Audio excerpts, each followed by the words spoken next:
Siempre me he considerado un hombre racional. Alguien que toma decisiones sopesadas, que calcula los riesgos.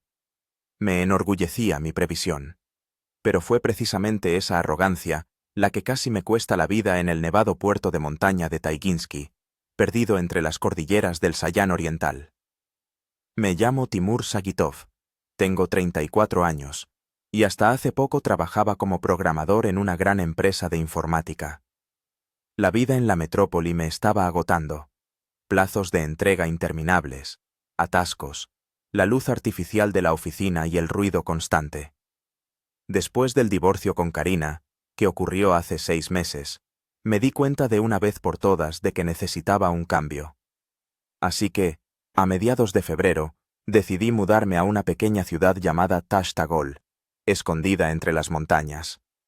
Allí me ofrecieron un trabajo remoto y la oportunidad de empezar de cero. Empaqueté las cosas más necesarias en mi todoterreno Mitsubishi Pajero y me puse en marcha en un viaje que debía durar unos 2 días.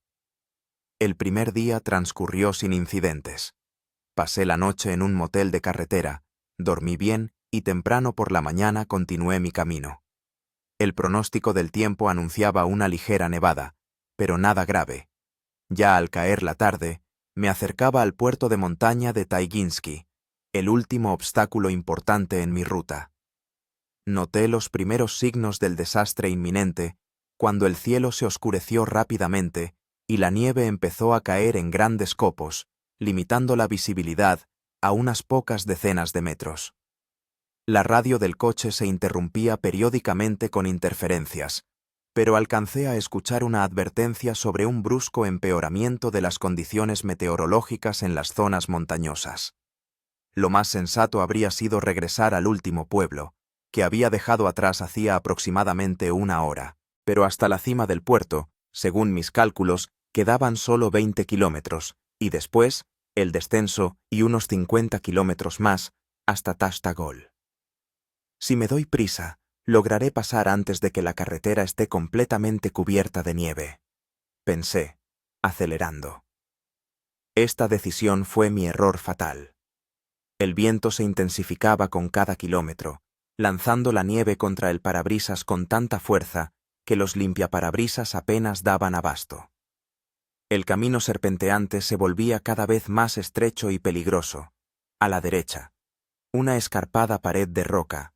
A la izquierda, un precipicio, ahora oculto tras un velo blanco. La visibilidad se redujo a 5 o 7 metros. Reduje la velocidad a 20 kilómetros por hora, aferrándome al volante con los dedos blancos por la tensión. La temperatura exterior descendió a 25 grados bajo cero. Mi todoterreno, que siempre me había parecido fiable, de repente se sintió frágil y vulnerable ante la furia de la tormenta. De repente, algo oscuro apareció delante. Instintivamente pisé el freno, y el coche inmediatamente derrapó. Tratando de enderezarlo, giré demasiado el volante y el pajero se cruzó en la carretera. Sentí cómo la rueda derecha se hundía en el vacío, y presa del pánico pisé a fondo el acelerador. El motor rugió, el coche se lanzó hacia adelante y chocó con un golpe sordo contra un montículo de nieve junto a la roca. Durante unos segundos me quedé sentado, aturdido, con el corazón latiendo como loco. Intenté arrancar el coche, el motor tosió y se cayó. Varios intentos más, sin resultado. Solté una palabrota y golpeé el volante con las manos. Solo ahora empezaba a darme cuenta de la situación en la que me encontraba. Afuera rugía una tormenta de nieve, la visibilidad era nula. La temperatura descendía con cada hora que pasaba. No había cobertura. El teléfono mostraba ausencia de señal. El GPS no funcionaba. Hasta el asentamiento habitado más cercano había horas de camino en dirección desconocida, por una carretera de montaña cubierta de nieve, en medio de una tormenta. Miré el reloj. Las 6 de la tarde. El crepúsculo de febrero ya se había transformado en oscuridad. El pánico me atenazaba la garganta, pero me obligué a respirar hondo. Piensa, Timur, piensa, me repetía a mí mismo. En la guantera encontré una linterna. Comprobé que funcionaba. En el maletero había una garrafa con 5 litros de agua, varias barritas energéticas que había comprado en la última gasolinera de carretera, un saco de dormir caliente. Tenía pensado pasar la noche en el coche de vez en cuando para ahorrar en hoteles.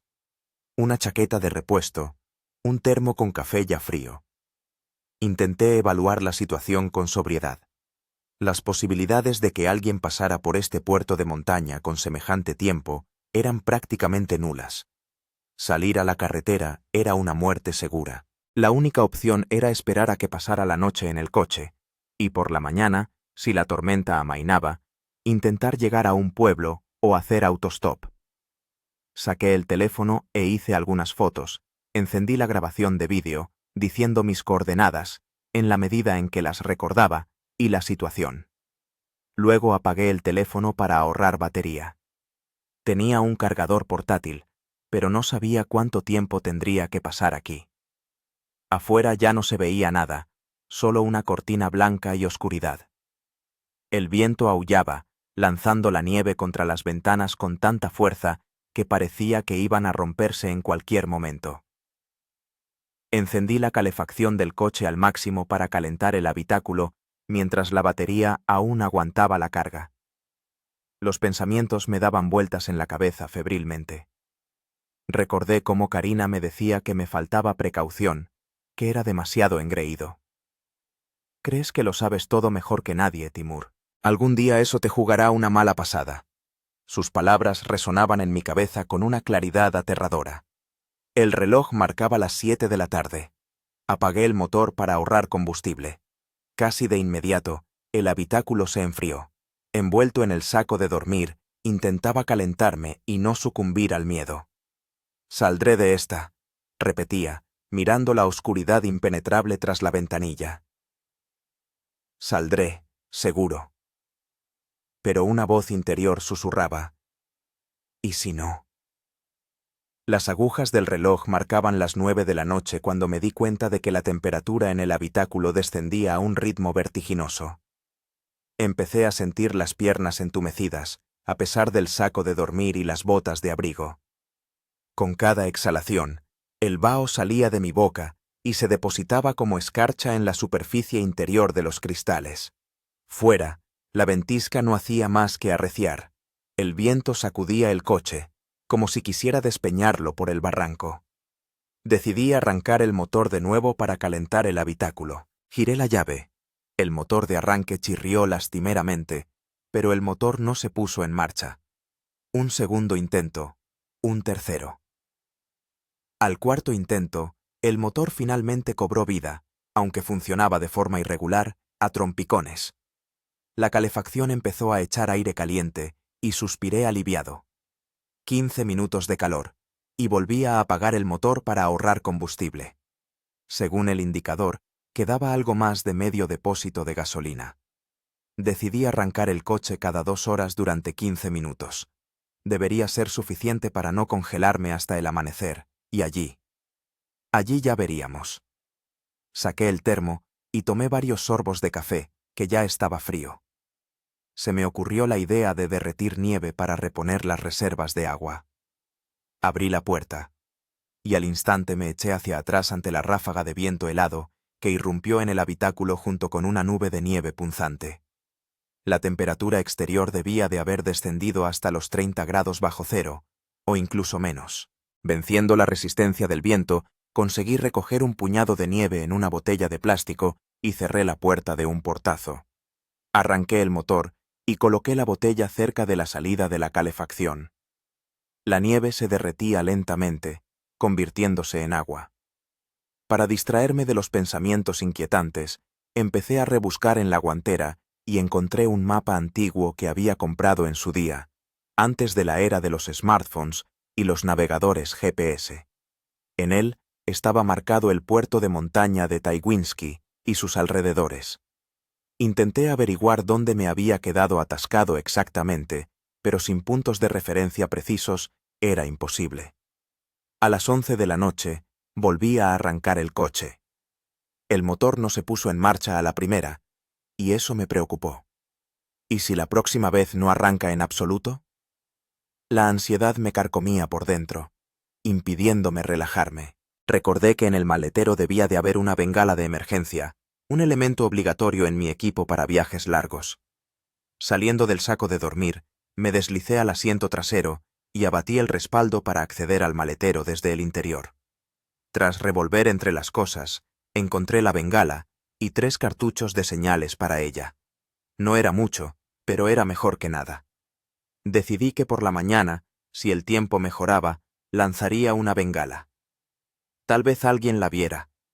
El tiempo pasaba a una velocidad exasperante. Intentaba dormirme, pero el frío y la inquietud no me permitían conciliar el sueño más que durante unos minutos. Cada vez que me despertaba, miraba la hora con nerviosismo, por si había pasado el momento de calentar el coche de nuevo.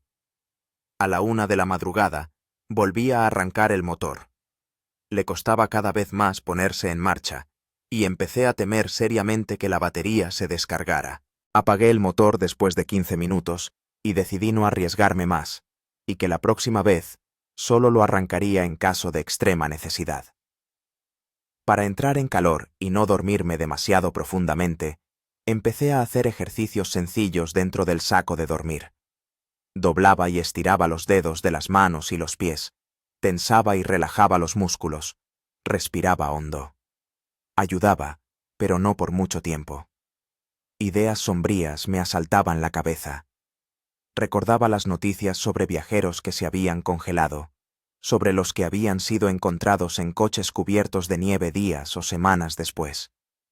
El miedo a la muerte se hacía cada vez más real, más tangible, como si fuera otro pasajero en mi coche atrapado. Para ahuyentar esos pensamientos, empecé a contar en voz alta historias de mi infancia, sobre cuando mi abuelo y yo íbamos a pescar, sobre cuando arreglé mi bicicleta por primera vez, sobre cuando conocí a Karina en la universidad. El sonido de mi propia voz me tranquilizaba, creaba una ilusión de compañía. A las 3 de la madrugada, el frío se había vuelto insoportable. Sentía cómo se me entumecían las extremidades, cómo se ralentizaba mi pulso. El miedo a congelarme mientras dormía me obligó a volver a buscar la llave de contacto. El motor de arranque giraba con dificultad. El motor se caló varias veces, pero al final acabó arrancando. El calor que salía de la calefacción me pareció una bendición. Puse las manos congeladas bajo el chorro de aire caliente, sintiendo cómo me hormigueaba la piel. En ese momento, me juré que si salía vivo de allí, nunca más sería tan imprudente al hacer caso omiso de las advertencias meteorológicas. Apagué el motor y decidí permanecer despierto hasta el amanecer. Saqué una linterna y empecé a leer el manual del coche, que estaba en la guantera, solo para tener la mente ocupada. Cada media hora me obligaba a hacer ejercicios, a frotarme las extremidades, a comprobar la sensibilidad de los dedos. A las 5 de la madrugada seguía habiendo una oscuridad total fuera, pero me pareció que el viento había amainado un poco. Arranqué el motor de nuevo. Esta vez apenas arrancó. Se hizo evidente que la batería estaba al límite. A través de la ventanilla lateral, que limpié con la manga, noté que la nevada realmente había amainado. Esto me daba la esperanza de que, al amanecer, el tiempo mejorase y entonces tendría la oportunidad de salir por mi cuenta o esperar a que me rescataran. Noté los primeros indicios del amanecer alrededor de las 7 de la mañana. El cielo en el este comenzó a clarear, pasando del negro al azul oscuro. La ventisca casi había cesado, solo ráfagas de viento ocasionales arrojaban puñados de nieve contra las ventanas. Cuando hubo suficiente luz, pude evaluar la situación. Mi coche estaba medio metido en un montículo de nieve junto a una roca, con la parte trasera sobresaliendo en la carretera. La nieve había formado enormes ventisqueros. La carretera se había convertido en una alfombra blanca y continua sin ningún rastro de asfalto. Alrededor, hasta donde alcanzaba la vista, no se veía ni un solo coche, ni un solo indicio de presencia humana. Intenté arrancar el motor una vez más, sin éxito. La batería se había agotado por completo. Eso significaba que ya no habría forma de calentar el habitáculo. Me quedé a solas con el frío, que, a juzgar por la escarcha en las ventanas, seguía siendo muy intenso. Sacando la pistola de bengalas, abrí la puerta y salí. El frío me caló al instante, a pesar de la ropa de abrigo. El viento, aunque había amainado en comparación con la noche, aún era lo suficientemente fuerte como para tambalearme. Me alejé unos pasos del coche, levanté la pistola de bengalas y disparé. Una bengala roja se elevó silbando hacia el cielo, dejando tras de sí una estela de humo. Se veía bien contra el cielo que se iluminaba. La seguí con la mirada hasta que se apagó, cayendo en algún lugar detrás de los árboles. Volví al coche, cerré la puerta y me acurruqué en el saco de dormir. Ahora solo quedaba esperar y confiar en que alguien hubiera visto la señal o que apareciera algún vehículo en la carretera. Pero en el fondo sabía que había pocas esperanzas de un rescate rápido. Tenía que decidir qué hacer a continuación. Quedarme en el coche y arriesgarme a congelarme o intentar llegar a pie al asentamiento más cercano, arriesgándome a perderme en las montañas. La primera noche en el puerto de montaña había quedado atrás, pero sentía que las verdaderas pruebas no habían hecho más que empezar. El día amaneció claro, pero engañoso. El sol, reflejándose en la nieve, deslumbraba, pero no daba calor. El termómetro del salpicadero, mientras la batería funcionaba, marcaba 23 grados bajo cero. Ahora, probablemente no hacía más calor. Estaba sentado en el coche, envuelto en el saco de dormir, tratando de ordenar mis pensamientos. Las provisiones eran escasas, 3 barritas energéticas y una bolsa de frutos secos. Me quedaban unos 3 litros de agua en la garrafa, más lo que había derretido de la nieve. El teléfono indicaba sin servicio, la batería, 40%. El tiempo pasaba y no aparecía ningún coche en la carretera. Salía de vez en cuando para estirar las piernas y mirar alrededor, pero siempre volvía rápidamente, huyendo del frío penetrante. Al mediodía lancé la segunda bengala, sin resultado. Se estaba volviendo evidente que debía tomar una decisión, quedarme en el coche y esperar a que alguien pasara por casualidad, o intentar llegar por mi cuenta al asentamiento. Ambas opciones eran arriesgadas. Saqué el mapa y lo volví a examinar. Si había determinado correctamente mi ubicación, quedaban unos 5 kilómetros hasta la cima del puerto, y luego comenzaba el descenso. Al pie, a unos 15 kilómetros de mi ubicación actual, debía estar el pueblo de Verkhneta-Stagolski. Ir en dirección contraria no tenía sentido. Allí el asentamiento más cercano estaba mucho más lejos. La decisión llegó después de darme cuenta de que hacía cada vez más frío en el coche, y por la noche la temperatura podría bajar aún más. Sin la posibilidad de calentar el habitáculo, corría el riesgo de congelarme mientras dormía. Tenía que irme mientras hubiera luz y tuviera fuerzas. Empecé a prepararme para la caminata. Me vestí lo más abrigado posible. Ropa interior térmica, forro polar, jersey, chaqueta de invierno con capucha, 2 pares de calcetines, botas de abrigo. En las manos, guantes de lana, encima, de cuero. En la cabeza, un gorro de lana y la capucha de la chaqueta. En la mochila metí todo lo necesario: el agua restante, comida, calcetines de repuesto, una linterna con pilas de repuesto, cerillas en un recipiente impermeable, un cuchillo, el teléfono y el power bank, el mapa, la brújula, el botiquín y el último cartucho de bengala. El saco de dormir lo até al exterior de la mochila. Antes de irme, escribí una nota con mi nombre, número de teléfono, a dónde me dirigía y cuándo dejé el coche. Puse la nota en el salpicadero, donde se podía ver fácilmente. Dibujé una flecha en el parabrisas en la dirección de mi movimiento. Eran alrededor de las 2 de la tarde cuando cerré el coche y, ajustando las correas de la mochila, di el primer paso hacia el puerto. La nieve era profunda, a veces llegaba hasta las rodillas, era difícil caminar. Adivinaba la carretera por los pocos hitos y por la dirección general de la serpiente, que se adivinaba por las curvas entre las rocas y el precipicio. El primer kilómetro fue relativamente fácil. La adrenalina y la determinación hacían lo suyo. Caminaba, tratando de mantener un ritmo constante, sin apresurarme para no sudar. El sudor en el frío es una forma segura de sufrir hipotermia, pero tampoco sin ralentizarme para no congelarme. En el segundo kilómetro, el cansancio empezó a pasar factura. Las piernas se volvían pesadas, cada paso requería más esfuerzo. Hacía paradas cortas para recuperar el aliento, pero no me permitía estar de pie más de un minuto. El frío calaba hasta los huesos al instante. El sol ya empezaba a declinar hacia el oeste. Las sombras se alargaban. Comprendía que tenía un máximo de 4 horas de luz. Necesitaba al menos cruzar la cima del puerto de montaña antes de que oscureciera. En el tercer kilómetro, noté un extraño oscurecimiento del cielo desde el oeste. Al principio pensé que era solo la sombra de la montaña, pero pronto me di cuenta. Se acercaba un nuevo frente de mal tiempo. Esto me obligó a acelerar el paso, a pesar del cansancio. Después de superar otra curva de la carretera serpenteante, vi algo oscuro en la nieve delante de mí.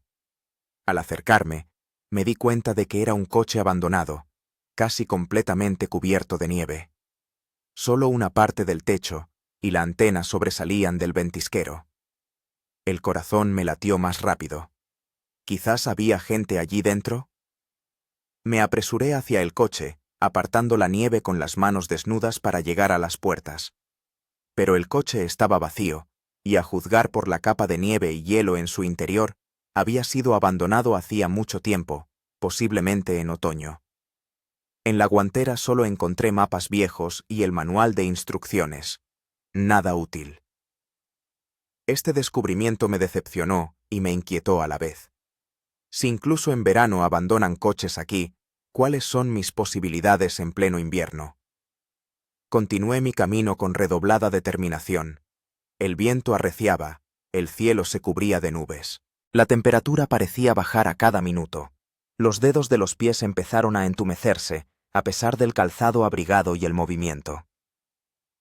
En el cuarto kilómetro, sentí los primeros síntomas de agotamiento. La cabeza se me aligeró. Aparecieron manchas oscuras ante mis ojos. Me detuve, saqué una de las barritas energéticas y me la comí, bebiendo un poco de agua. Tenía que ahorrar provisiones, pero sin energía corría el riesgo de no llegar.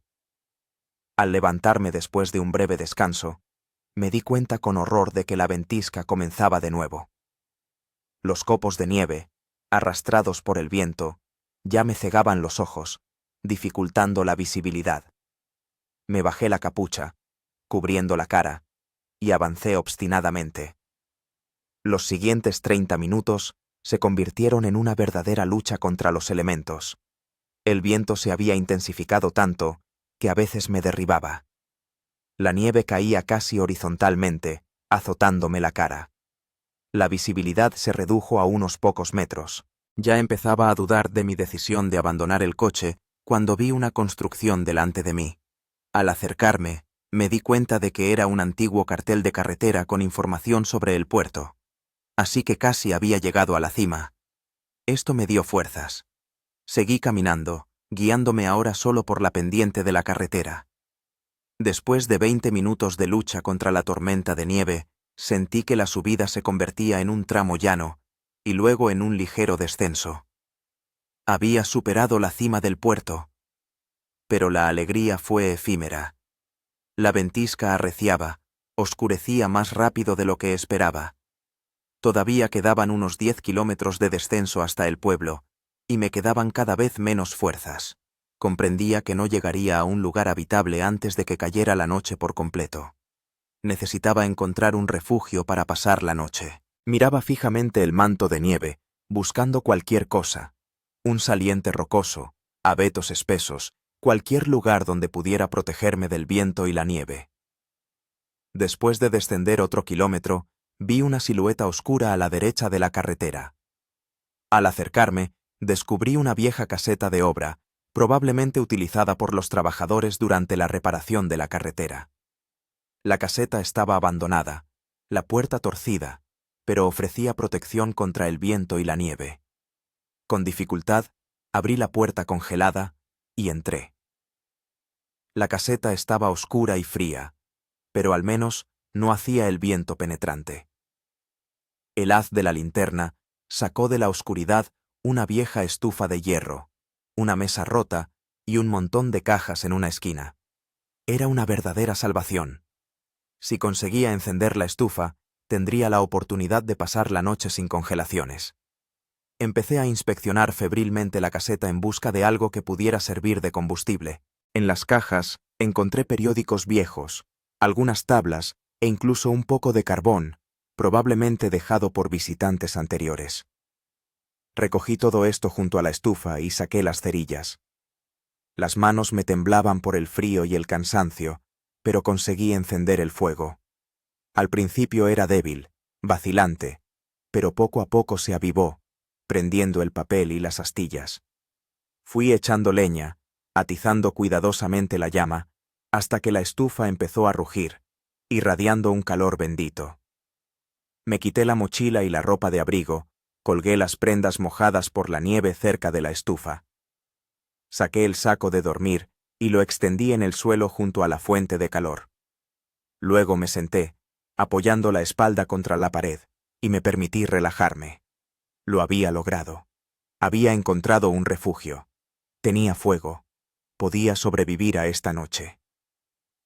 Afuera rugía la ventisca. El viento aullaba por las rendijas de la vieja caseta, pero dentro hacía cada vez más calor. Saqué el teléfono. Seguía sin haber señal, pero hice algunas fotos de mi refugio y grabé un breve vídeo contando dónde estaba y cuáles eran mis planes para el día siguiente. Después de comer un poco de fruta seca y beber agua, sentí cómo me envolvía el cansancio. Los ojos se me cerraban solos. Eché más leños a la estufa y me metí en el saco de dormir. Mi último pensamiento antes de caer rendido fue: mañana llegaré al pueblo, sí o sí. Pero incluso medio dormido sabía que la ventisca que azotaba afuera podía echar por tierra todos mis planes. Me desperté por el frío. El fuego de la estufa se había apagado hacía rato y la temperatura en el vagón había bajado casi hasta la de afuera. A través de las rendijas de las paredes se filtraban finos rayos de luz. Había amanecido. Salí del saco de dormir con dificultad. Me dolía todo el cuerpo, los músculos protestaban ante cada movimiento. La caminata de ayer había sido más dura de lo que pensaba. Tenía las manos cubiertas de pequeños cortes de tanto quitar nieve y los dedos de los pies entumecidos por el frío. Lo primero que hice fue intentar encender la estufa de nuevo, pero las reservas de combustible estaban casi agotadas. Conseguí mantener el fuego solo un rato, lo justo para calentarme un poco y secar la ropa que se había humedecido durante la noche. Asomé la cabeza por la ventana y vi que la ventisca había cesado.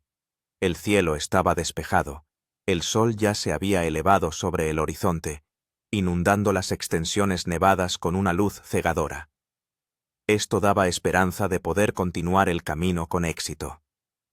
Recogí mis cosas y empaqueté cuidadosamente la mochila. Desayuné la última barrita energética e hice un par de tragos de agua.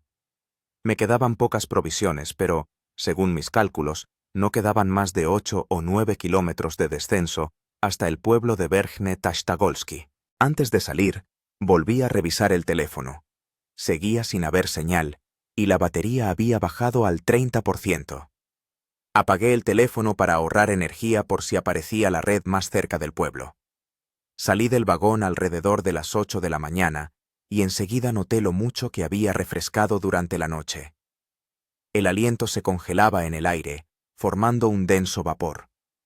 Pero la ausencia de viento y el sol radiante hacían que el frío fuera más soportable. El camino de bajada estaba cubierto de nieve, pero caminar era más fácil. El descenso requería menos esfuerzo que la subida de ayer. Intentaba mantenerme en el centro de la serpentina, temiendo acercarme demasiado al precipicio, oculto bajo los montones de nieve. Una hora después de empezar a caminar, vi los primeros indicios de que me acercaba a zonas habitadas, una línea de alta tensión que bajaba por la ladera. Esto me dio fuerzas y aceleré el paso tanto como me permitían las piernas debilitadas. Media hora más tarde, Oí un sonido que me hizo saltar el corazón. El lejano rugido de un motor. Me detuve, aguzando el oído. El sonido se acercaba desde abajo. Alguien subía por la serpentina. Empecé a buscar frenéticamente un lugar desde donde me vieran mejor. Elegí un tramo despejado de la carretera, saqué el último cartucho de señales y cargué la pistola de bengalas. Cuando el sonido del motor se hizo más nítido, disparé.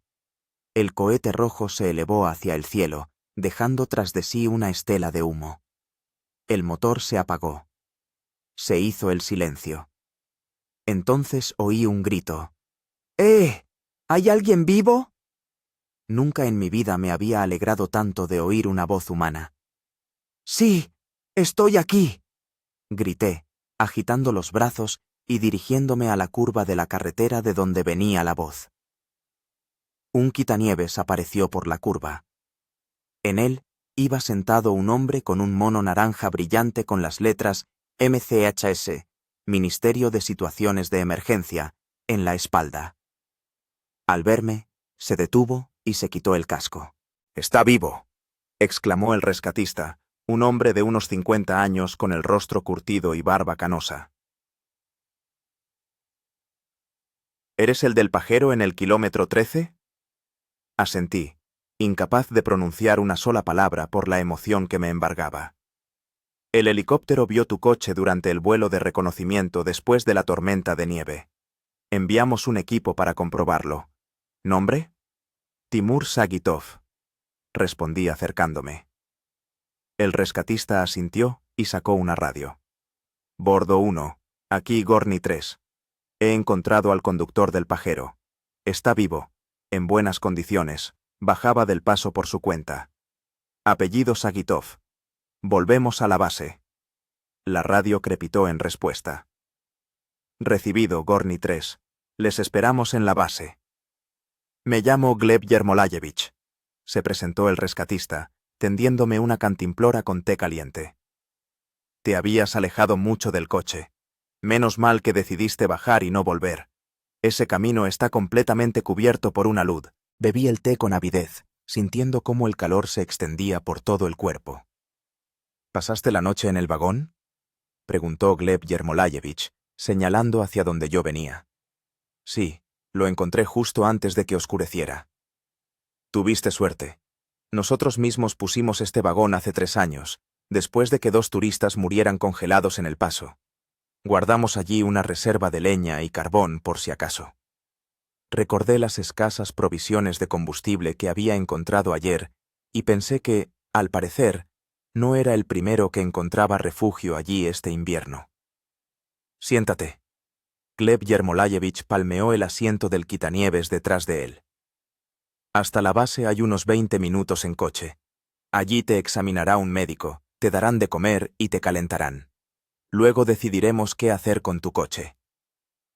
Subí al quitanieves agradecido y emprendimos el descenso por la serpentina. El viento golpeaba mi cara, pero ahora no parecía tan hostil. Estaba a salvo, volvía a la civilización. La base del Ministerio de Emergencias resultó ser un complejo de varias construcciones de madera en las afueras del pueblo de Verkhne Tashtagolsky. Cuando llegamos, ya nos estaban esperando. Enseguida me llevaron a un lugar cálido donde una doctora me examinó, comprobando con especial atención manos y pies por si tenía congelaciones. «La ha librado bien», concluyó tras la revisión. «Una ligera hipotermia, un par de ampollas y pequeños cortes en las manos. Nada grave. Le recomiendo comida caliente, descanso y abrigo». En el comedor me sirvieron un plato de borscht caliente y gachas con carne estofada. Nunca antes una comida tan sencilla me había parecido tan deliciosa. Después de comer, Gleb Yermolayevich me invitó a la sala de descanso, donde nos sentamos a una mesa con un mapa de la zona. «Su coche está aquí», señaló un punto en el kilómetro 13 del puerto de montaña. «Ahora mismo es imposible llegar hasta allí. Después de la ventisca de ayer, la carretera está bloqueada en muchos tramos. Las quitanieves están trabajando, pero despejar todo el puerto llevará al menos 3 o 4 días». «¿Y mi coche?», Pregunté. Ahí están todas mis cosas. No se preocupe, me tranquilizó el socorrista. En cuanto despejen la carretera, enviaremos una grúa. Lo más probable es que necesite que lo remolquen hasta un taller. En estas condiciones, la batería seguro que se ha descargado, y el sistema de combustible podría haberse dañado por el frío. Se quedó un momento en silencio y luego añadió. Ha tenido suerte, muchacho. ¿Sabe cuánta gente se congela en este puerto cada invierno? Y usted lo ha logrado. Tomó las decisiones correctas. No entró en pánico. Eso es lo principal. Asentí, sintiendo una extraña mezcla de orgullo y humildad. Sí, había sobrevivido. Pero solo ahora, en un lugar cálido y seguro, comenzaba a darme cuenta de lo cerca que había estado de la muerte. Tenemos aquí una habitación de invitados, continuó Gleb Yermolayevich. Puede quedarse un par de días, hasta que solucionemos lo del coche. Y luego, si quiere, le acercamos hasta Tashtagol. Allí ya hay buena cobertura y transporte regular. Gracias. Agradecí sinceramente. No sé cómo expresar mi gratitud. Gleb Yermolayevich sonrió. Simplemente, la próxima vez escuche el pronóstico del tiempo antes de ir a la montaña.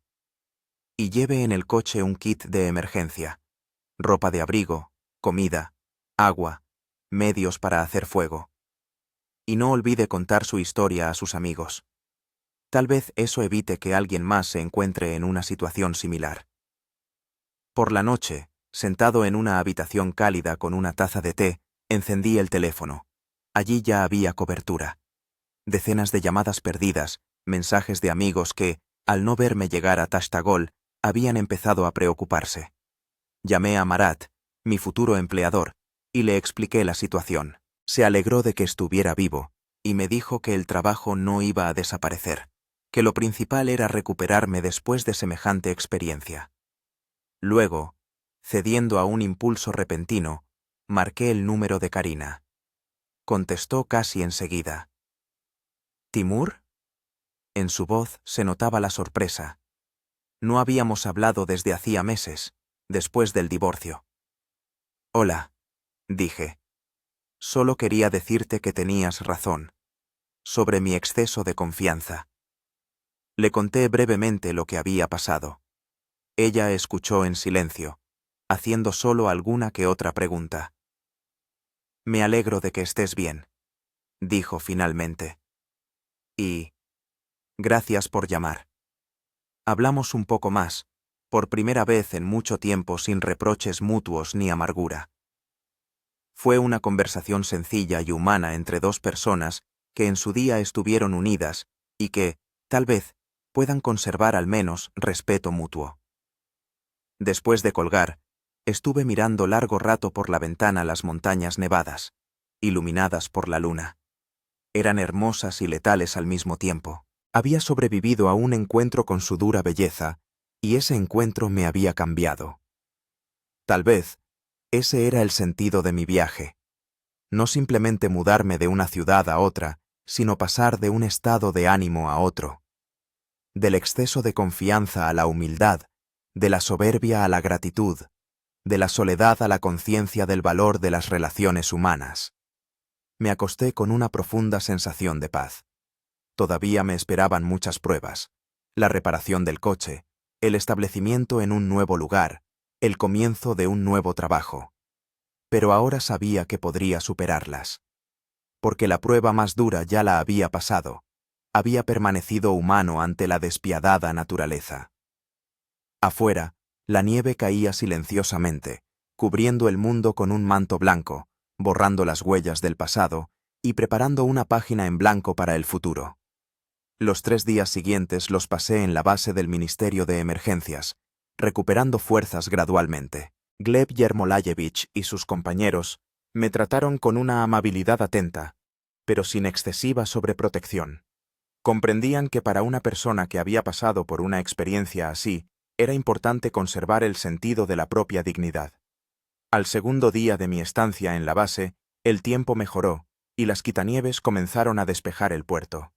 Gleb Yermolayevich recibía regularmente informes por radio y me mantenía informado. Lo más probable es que puedan llegar a su coche mañana por la noche, me informó durante la cena. Por lo visto, está bien encajado en la nieve. Tendremos que sacarlo con un cabrestante. Asentí, sintiendo una extraña sensación de distanciamiento. El coche, que hasta hacía unos días me parecía vital, ahora lo percibía simplemente como un conjunto de metal y plástico. Lo que de verdad valía la pena era la gente que me rodeaba, su disposición a ayudar, su humanidad. En mi tiempo libre ayudaba en la base en lo que podía. Quitaba nieve, partía leña para las estufas, clasificaba material de rescate. El trabajo físico me ayudaba a recuperar fuerzas y a distraerme del estrés vivido. Por las noches nos reuníamos en la sala común. Los rescatistas contaban historias de su trabajo, avalanchas, turistas perdidos, operaciones de rescate extremas. Yo escuchaba con avidez, comprendiendo que mi historia era solo una más en esas montañas. Me impactó especialmente el relato de Nikolai, un joven rescatista con una quemadura en la mejilla. El invierno pasado, una familia de 3, marido, mujer y un niño de 5 años, se quedó atrapada en el mismo puerto de montaña, contaba. La ventisca era terrible. No había cobertura de ningún tipo. Se pasaron 2 días en el coche hasta que se les acabó el combustible. Entonces decidieron echar a andar. El marido cargó al niño sobre los hombros y empezaron a bajar por la carretera de curvas. Recorrieron apenas 1 kilómetro cuando se les agotaron las fuerzas. Entonces construyeron un refugio de nieve, un iglú. Cortaron bloques de nieve, levantaron la cúpula. Se metieron dentro toda la familia y se acurrucaron para conservar el calor. Nikolai hizo una pausa y bebió un sorbo de té. Los encontramos al día siguiente. El niño y la mujer estaban vivos. Dentro del iglú la temperatura se mantenía alrededor de 0 grados, mucho más cálido que los 30 bajo cero del exterior. Pero el hombre. Él estaba tendido fuera. Al parecer, salió por la noche para hacer sus necesidades o comprobar el tiempo y perdió la orientación en la ventisca. Se congeló a 5 metros del refugio. La historia me conmovió profundamente. Me imaginé a ese hombre que salvó a su familia a costa de su propia vida y sentí un nudo en la garganta. Por eso instalamos esa caseta en el puerto, terminó Nikolai. Y otras 3 iguales en otros puntos peligrosos. Quizás salven alguna vida. A mí ya me han salvado, pensé, pero me callé. Al tercer día, después del almuerzo, un joven rescatista entró corriendo en la base, muy excitado. «Yermolaich, hemos llegado al coche de este chico», señaló hacia mí con la cabeza. «Lo hemos sacado, lo hemos revisado. El motor está bien, pero la batería se ha agotado por completo. El sistema de combustible también parece que se ha congelado. Lo remolcamos al taller en Verkne Tashtagol». Gleb Yermolaevich se volvió hacia mí. «¿Y bien? ¿Vas a ir a ver a tu joya?» Media hora después ya estábamos en el taller, un pequeño garaje a las afueras del pueblo. Mi pajero estaba en el box, cubierto de nieve y hielo, pero, al menos, intacto. El mecánico, un hombre mayor con las manos manchadas de aceite, ya estaba metido en el compartimento del motor. «Batería para cambiar», dijo sin siquiera volverse. «Los inyectores de combustible hay que limpiarlos. Cambiar el aceite. El líquido de frenos parece que también ha sufrido con el frío. ¿Cuántos días piensa quedarse?» Intercambié una mirada con Gleb Yermolaevich. «En realidad, iba a Tashtagol», dije. «Tengo trabajo allí esperando». «A Tashtagol ahora hay un autobús 2 veces al día», dijo Gleb. «Por la mañana y por la tarde. El de la tarde saldrá dentro de 1 hora. Puedes irte, y luego ya recogerás el coche cuando lo reparen». Me quedé pensando. Por un lado, quería llegar cuanto antes a mi destino, pero por otro, me daba cosa dejar el coche en un sitio que no conocía. «¿Cuánto tiempo tardarán en repararlo?», le pregunté al mecánico. 3 o 4 días por lo menos, respondió. «Las piezas hay que pedirlas a Tashtagol, no tenemos de todo aquí». Tomé una decisión. «Me voy hoy a Tashtagol. De paso, ayudaré a conseguir las piezas. Les dejo mis datos, ya nos llamaremos para lo de la reparación. El mecánico asintió con la cabeza e intercambiamos números de teléfono. Saqué del coche mis cosas, los documentos personales y el portátil, que afortunadamente no habían sufrido daños. Una hora después, ya estaba sentado en un autobús viejo que bajaba lentamente de las montañas al valle donde se encontraba Tashtagol. Gleb Yermolaevich me acompañó hasta la estación de autobuses y, al despedirse, me estrechó la mano con fuerza. Cuídate, Timur. Y recuerda, las montañas no perdonan los errores. La próxima vez ten más cuidado. Por supuesto, prometí. Gracias por todo. Estoy en deuda con usted. Gleb sonrió entre su barba. Aquí no hay deudas que valgan. Simplemente, ayuda a alguien cuando puedas. Así es como vivimos, transmitiendo el bien en cadena. El autobús arrancó, y yo miraba por la ventana cómo se alejaba la figura del hombre que, en realidad, me había salvado la vida. Una extraña sensación me invadió, una mezcla de gratitud, humildad y una nueva determinación. El viaje hasta Tashtagol duró unas 2 horas. Durante todo ese tiempo, miré los paisajes nevados que pasaban por la ventana y pensé en cómo había cambiado mi vida en estos pocos días. Emprendí el camino siendo una persona y volvía siendo otra muy distinta. Marat, mi nuevo empleador, me recibió en la estación de autobuses de Tashtagol. Era un hombre corpulento de unos 40 años, con ojos penetrantes y un apretón de manos firme. «Me alegro de que estés sano y salvo», dijo después de saludarme. «Cuando no llegaste el día previsto, empezamos a preocuparnos. Y luego apareció un chico que vio tus publicaciones en redes sociales sobre el traslado planeado y avisó de que podrías haber ido por el puerto de Taigá. Gracias por dar la voz de alarma», le agradecí sinceramente. Quizás eso me salvó la vida. Marat me llevó a un pequeño pero acogedor apartamento que la empresa había alquilado para mí para los primeros días. Ya estaba todo lo necesario: muebles, vajilla e incluso comida en la nevera. «Descansa, repon fuerzas», me dijo Marat al despedirse. «Puedes empezar a trabajar cuando estés listo, sin prisas». En cuanto me quedé solo, me di una larga ducha caliente, la primera en varios días, me puse ropa limpia y por primera vez en todo este tiempo me relajé de verdad. La tensión de los últimos días se iba disipando poco a poco, como un resorte comprimido que vuelve lentamente a su posición original. Encendí el portátil y escribí una larga carta a mis padres contándoles todo lo que había pasado. Luego abrí las redes sociales y publiqué un mensaje para advertir a todos los que planeaban viajar a zonas montañosas en invierno. Adjunté algunas fotos que había tenido tiempo de hacer: el puerto de montaña nevado, el vagón que se había convertido en mi refugio, la base del Ministerio de Situaciones de Emergencia. Después estuve un buen rato mirando por la ventana las luces de Tashtagol. En algún lugar de allí, en lo alto de las montañas, había quedado el puerto de montaña que por poco se convierte en el lugar de mi muerte. Pero ahora no sentía miedo ni odio hacia él, sino una extraña reverencia, como hacia un maestro severo que me había dado una lección dura, pero necesaria. Comprendí que la vida no es solo trabajo, ambiciones y logros. Es también la capacidad de valorar cada momento, cada bocanada de aire. La capacidad de agradecer las cosas sencillas, el calor, la comida, la bondad humana. La capacidad de humillar el orgullo ante fuerzas que son inconmensurablemente más fuertes que tú. A la mañana siguiente me desperté con la sensación de que estaba empezando un nuevo capítulo de mi vida.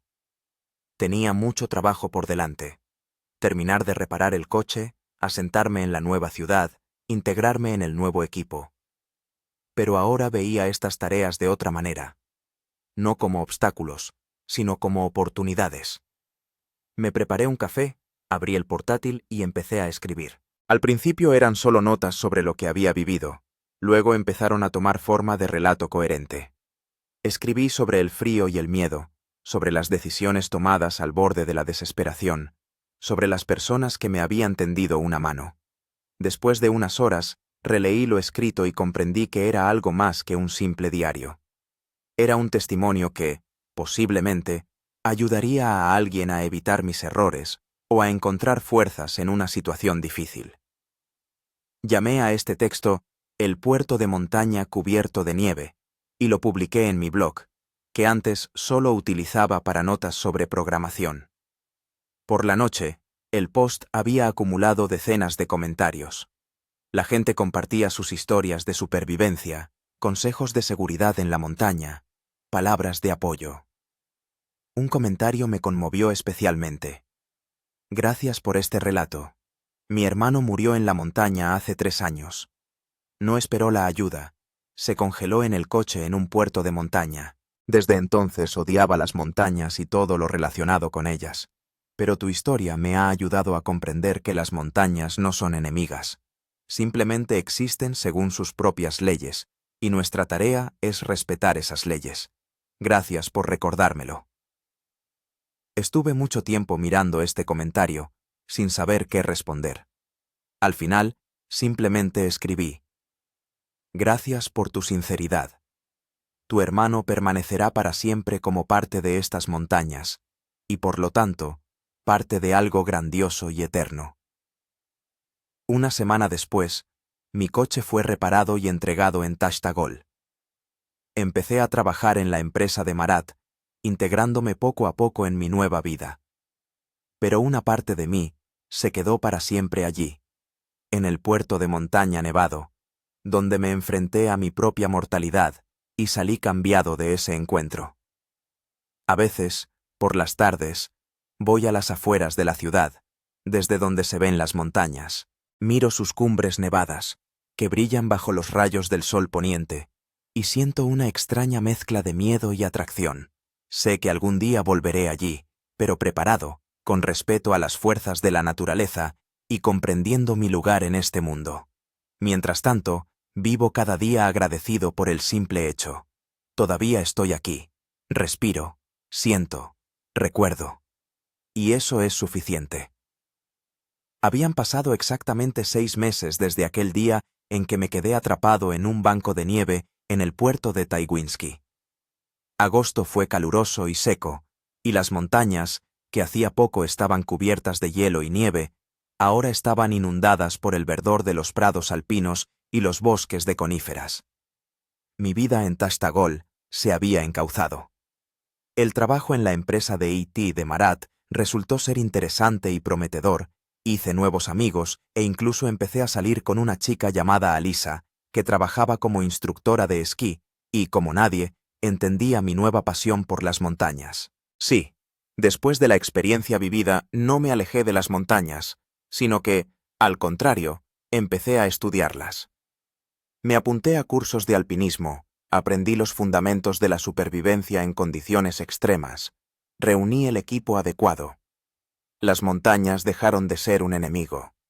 Se convirtieron en un maestro, severo pero justo. Y hoy, en un claro día de agosto, decidí volver al puerto de Taiwinski. No solo atravesarlo en coche, sino recorrer a pie el mismo camino que había recorrido en invierno, luchando por mi vida. Alisa apoyó mi idea, pero insistió en que no fuera solo. Salimos temprano por la mañana en mi pajero restaurado, que después de lo que pasó, equipé con todo lo necesario para la supervivencia, desde un teléfono satelital hasta un calefactor autónomo. La carretera al puerto de montaña en verano era radicalmente diferente a la de invierno. La serpentina, que en febrero parecía un estrecho sendero entre montones de nieve y un precipicio, ahora se veía como una carretera asfaltada bastante segura. Los márgenes estaban cubiertos de hierba alta y flores silvestres, y en las rocas se agarraban a los salientes pinos jóvenes. Llegamos al lugar donde, 6 meses atrás, mi coche se había atascado en una ventisca. Ahora nada recordaba el drama invernal, solo una pequeña abolladura en la barrera de protección, contra la que, por lo visto, mi coche chocó antes de quedar atrapado en la nieve. Paré el coche en un pequeño mirador y salí. El viento me despeinaba, pero era un viento cálido y suave, no aquel torbellino helado que casi me cuesta la vida. ¿Aquí fue?, preguntó Alicia, acercándose y tomándome de la mano. Asentí, contemplando el paisaje, intentando relacionar la idílica estampa veraniega con aquel infierno nevado que recordaba. Desde aquí fui andando, dije, señalando la carretera que ascendía. Hasta la cima del puerto había unos 5 kilómetros. Luego el descenso, y en algún punto del 7º kilómetro de bajada encontré la caseta donde pasé la noche. Alicia escuchaba atentamente. Conocía mi historia. Se lo conté todo en una de las primeras noches que nos conocimos, pero ahora, estando en el mismísimo lugar de los hechos, todo se percibía de manera diferente. «Vamos», dijo ella. «Quiero recorrer este camino contigo, verlo todo con tus ojos». Dejamos el coche en el mirador y subimos a pie por la serpentina. En las mochilas llevábamos agua, comida, un mapa, una brújula, un botiquín, todo lo necesario para una excursión de un día. Pero lo principal era que teníamos la certeza de que, en caso de necesidad, podríamos regresar rápidamente a la civilización. La subida nos llevó unas 2 horas. Caminábamos despacio, deteniéndonos a menudo para que yo pudiera contar lo que había sucedido en uno u otro tramo del camino. Aquí casi me desvío del camino debido a la cortina de nieve. Allí encontré un coche cubierto de nieve, que me dio esperanzas de rescate, pero estaba vacío. En la cima del puerto hicimos un alto. Nos sentamos en una gran piedra plana y desplegamos el mapa. «Mira», le mostré a Alicia la línea de mi ruta. Aquí estaba cuando empezó la segunda ventisca. Y aquí, aproximadamente a 1 kilómetro de la cima en el descenso, debería estar la caseta. Continuamos el camino cuesta abajo. La serpentina serpenteaba entre las rocas, ofreciendo vistas impresionantes del valle. A los 40 minutos la vi. La misma caseta que se convirtió en mi refugio en aquella fatídica noche. En verano parecía aún más abandonada y destartalada que en mis recuerdos. La puerta estaba entreabierta. Entré con cautela, y los recuerdos me invadieron con renovada fuerza. Ahí estaba la estufa de leña en la que derretía la nieve. Ahí el rincón donde extendí el saco de dormir. Ahí la mesa donde disponía mis escasas provisiones de comida. En la pared, alguien había escrito recientemente con un rotulador: «Gracias a quienes pusieron esta caseta, me salvó la vida. 2303». Saqué mi rotulador de la mochila y añadí debajo: «A mí también. 1502». Alicia estaba en la puerta, observándome con comprensión y ternura. «¿Sabes?», dijo cuando salimos de la caseta, «podrías ayudar a mejorar este lugar, hacerlo un refugio más seguro para quienes puedan encontrarse en una situación como la tuya. Esta idea ya se me había ocurrido antes, pero ahora, estando aquí, se concretó en un plan concreto». «Tienes razón», respondí. «Hablaré con Gleb Yermolajevich del Ministerio de Situaciones de Emergencia. Tal vez podamos organizar un grupo de voluntarios para reparar esta caseta y otros refugios similares en tramos peligrosos». Continuamos el descenso y, tras 3 horas, llegamos al pueblo de Verkhne Tashtagolsky. Me dirigí directamente al conocido edificio de la base del Ministerio de Situaciones de Emergencia. Gleb Yermolajevich estaba allí. Al verme, sonrió y me estrechó la mano con fuerza. «Timur, ¿qué te trae por aquí? Veo que te has recuperado por completo. Estás bronceado y fuerte». Le presenté a Alicia y le conté nuestra excursión por el puerto de montaña. Recorrimos toda la ruta de mí. «Aventura invernal», dije. Y se me ocurrió una idea. La caseta que me salvó la vida está en un estado bastante lamentable. Me gustaría ayudar a repararla y, tal vez, instalar algunos refugios más como ese en el puerto. Gleb Yermolajevich escuchó atentamente y asintió. «Buena idea. Tenemos un programa para acondicionar refugios de emergencia en las montañas, pero la financiación es escasa.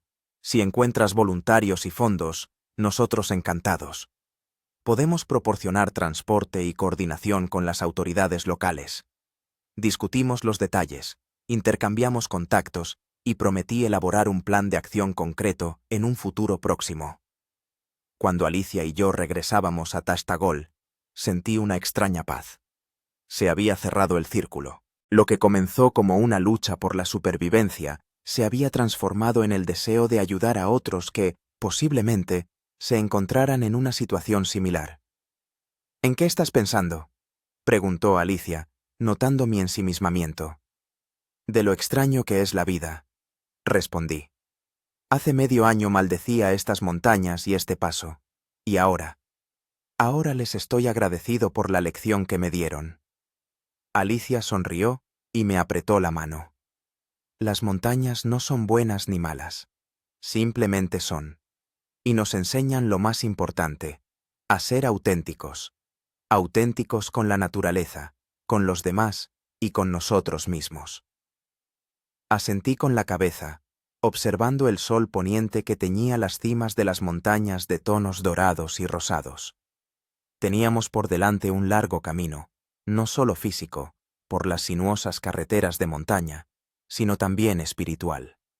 El camino de un hombre que una vez miró a la muerte a la cara y salió de ese encuentro con una nueva comprensión de la vida. En el maletero de mi coche ahora siempre llevaba un kit de emergencia, con todo lo necesario para sobrevivir en condiciones extremas. En mi corazón vivía el agradecimiento hacia aquellos que me tendieron una mano en el momento más difícil. Y en mi alma se afianzó la determinación de transmitir esa bondad a otros, de ayudar a quienes, quizás, se encuentren en una situación como la que yo viví. El paso cubierto de nieve quedó atrás, tanto en el espacio como en el tiempo. Pero la lección que me enseñó estará siempre conmigo. La lección de humildad ante las fuerzas de la naturaleza. La lección de humanidad y ayuda mutua. La lección del valor de cada día vivido. Y cuando en invierno la ventisca vuelva a aullar sobre el paso de taiga, los refugios que instalemos tal vez salven alguna vida.